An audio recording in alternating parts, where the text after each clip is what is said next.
in the morning. And Edwin Torres de Santiago, you received a text message Wednesday morning and you raced to the scene. Could you describe what you saw when you got there and who you spoke to and what they told you? For sure. That morning, we were patrolling the western suburbs of the Twin Cities. Around 8:30 or so, we were just getting done patrolling places like Edina and other places I've been also hit by ICE agents. We were making our way to Bloomington around 9:15 when I got a message from an observer that happens to have been walking on a morning walk between 34th and Portland, with the text message just being, someone was shot. We did everything possible to send constitutional observers to that area quickly. Within minutes of sending the alerts, and that's something that the Immigrant Defense Network does, we are a coalition of over 100 organizations across the state of Minnesota.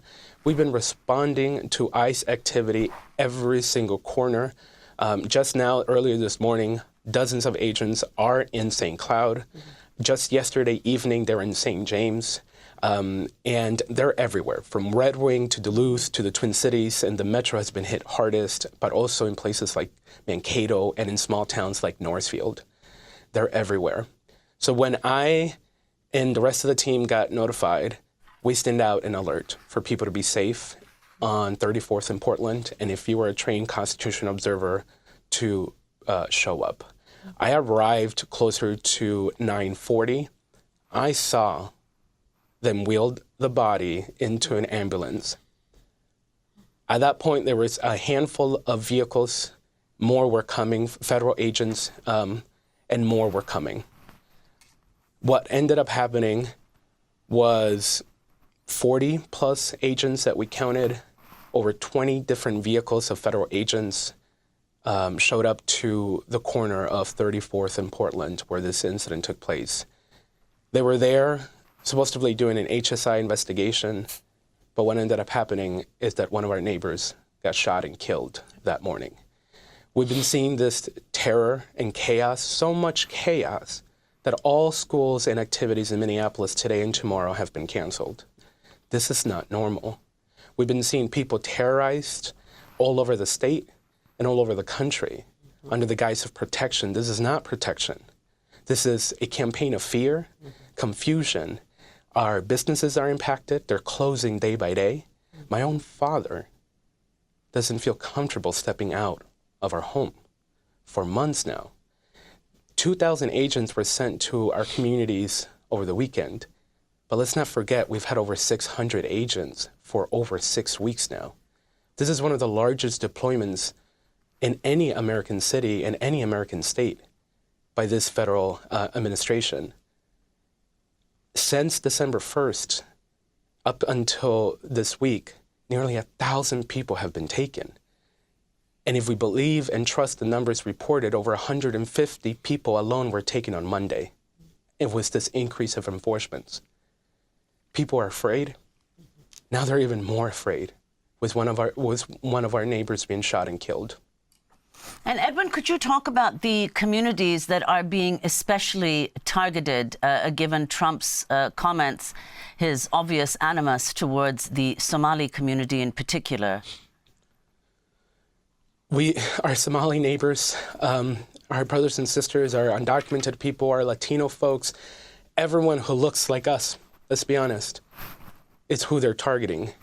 They're questioning Uber drivers for doing their job. They're questioning workers. They're looking for people who may look foreign, who may sound foreign, and are not afraid to literally ask. And we saw a video of an Uber driver just yesterday after the killing of Nicole Good going to Bloomington area and questioning a Somali Uber driver saying, well, you sound different. You sound like you're not from here. And literally said, you sound like you're from Africa. See those videos. That is racial profiling under the guise of protection. That is our communities being terrorized. And our Somali Muslim community members have been hit with so much hateful rhetoric and Islamophobia. Their businesses are being impacted and their communities are being impacted. For 6 weeks straight, we've been sending constitutional observers to over 30 different mosques throughout the entire state of Minnesota so people can just worship in peace. That is not the America, and that is not what Minnesotans believe of peace and protection. This is chaos, this is confusion, and now it is taking the lives of people on the streets, but also we know of people that are being terrorized and many who have died at the hands of federal agents once they're in the detention centers. I wanted to go to Minneapolis resident Emily Heller, who witnessed the ICE agent shoot Renee Good and told CNN Good did not weaponize her car, as ICE claimed, as Noam claimed.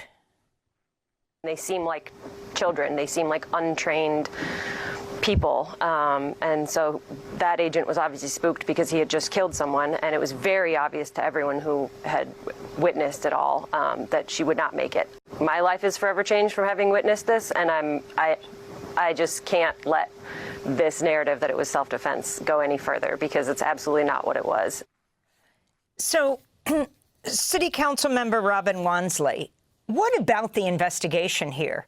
Shockingly, the Homeland Security Secretary, instead of saying we'll investigate this, she and President Trump completely contradicted the video. I mean, President Trump saying that Robin Good ran over the ICE agent who shot her at almost point-blank range. We see him walk away, holstering his gun. He says he was hospitalized and barely survived. Yeah, again, these are just more blatant lies coming from the Trump administration, because what their ultimate aim is to normalize this. They want to set this as the new norm for their operations, be it under Homeland Security, be it through ICE. They want to essentially say that we can circumvent your civil liberties. We can shoot civilians at our own discretion. And guess what, residents? Guess what, U.S. citizens? Guess what, general public? You have nothing to say about it. There's no accountability that you can have over us because we are a federal agency. And this is why it's so important that, as you know, the general public, supporters of the movements and organizing that's happening here in Minneapolis, for you all to help us in raising this banner, raising this call to action amongst the Democratic Party, amongst labor unions, amongst any organization that has said that they are committed to human rights, civil rights, social justice, equity, anything other than that nature, to make sure that there is responsibility, that there is a judicial proceeding, and one that is not led by the Trump administration, an independent investigation, and a full, again, judicial proceeding over the federal agents involved in this. Because, again, this happening here in Minneapolis sets a tone for this to play out in many other cities where they can go in and kill civilians without any due process. And that's what we saw. They're rushing, as they did with the federal agent who shot and killed Renee Good in the morning. They immediately removed that agent or the agents involved from the scene and immediately went into public narrative mode. And they're trying to blame the victims, which is what they've been doing with this whole campaign of fear and cruelty. They're blaming regular people. And Edwin framed it so eloquently. These are people who are simply trying to work, people who are trying to make rent, people who are trying to take their kids to school, who participate in our communities. They want others to believe that these are enemies, that these are threats to our collective safety, when the ultimate threat is the Trump administration and their ICE agents that they're sending in to terrorize our communities. And it's up to us to say, no, we will not stand for this. And I am proud of our Minneapolis community that has a demonstrated track record of showing that when one of our neighbors are under attack, when our government institutions aren't protecting our residents in our most vulnerable communities, we will organize on their behalf. We will organize for justice. We will organize for accountability until we see those things be enacted. And we have no shorter expectations in this case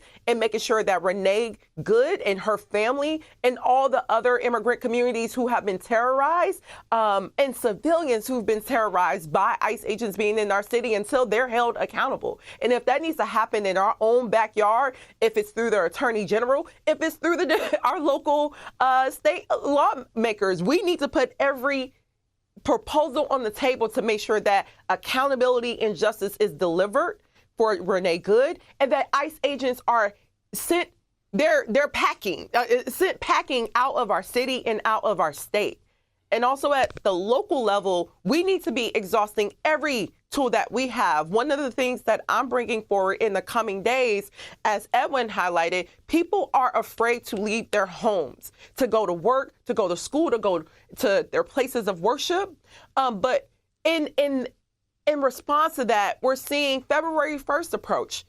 Rent is still due for thousands of our residents, and they have no ability to make that rent. And no resident should be forced to choose between keeping a roof over their head or having to leave their homes to try to work and risk being kidnapped and abducted, and if not killed by a federal ICE agent.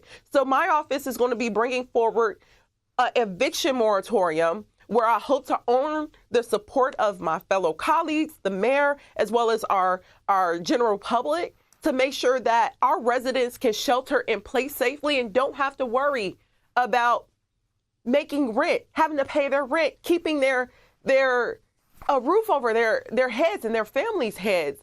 That is the smallest thing of relief that the city can extend to our residents right now who are fearful to leave their homes, and justifiably so, while ICE is here in our communities. Well, Minneapolis City Council, you've put together a statement calling for ICE to leave the city and the state, as have other local and state officials. Could you explain what kind of authority the city or the state have in determining whether federal agents should be there or not? I think the authority is the welfare of our residents, the welfare of the people that we've taken an oath to serve and protect. Right now, the welfare of our residents, of the general public, being here in Minneapolis and all across the state of Minnesota, as Edwin laid out how this is impacting residents beyond the metro, it's very clear. Our communities are being destabilized. They're being terrorized by the presence of ICE here. And they are the imminent threat. They are the domestic terrorists right now in our communities that should be removed immediately. And whatever authorities that we can leverage, I don't care if it has to be legally, again, politically, whatever needs to happen. There are elected officials all across the country since Trump took office and decided that he would leverage immigration as his tool of division and as the spear of his campaign for cruelty, to distract us from the fact that they are robbing us every chance that they can of our basic needs, of our ability to have a quality of life in this country. Since they've done that, it's important for us to look at the other cities that elected officials have used creative means to make sure that ICE and any of the faces or the extensions of the Trump administration, to make them know that they are not welcome in that city. And we've done some of that. We've said we're passing policies to let you know you can't stage in our public spaces. Maybe we need to ramp up enforcement of that using our own law enforcement to say, if you are here, no, cars will be towed. You will be reminded every chance that we can get that you are not welcomed here. 10 you will seconds. be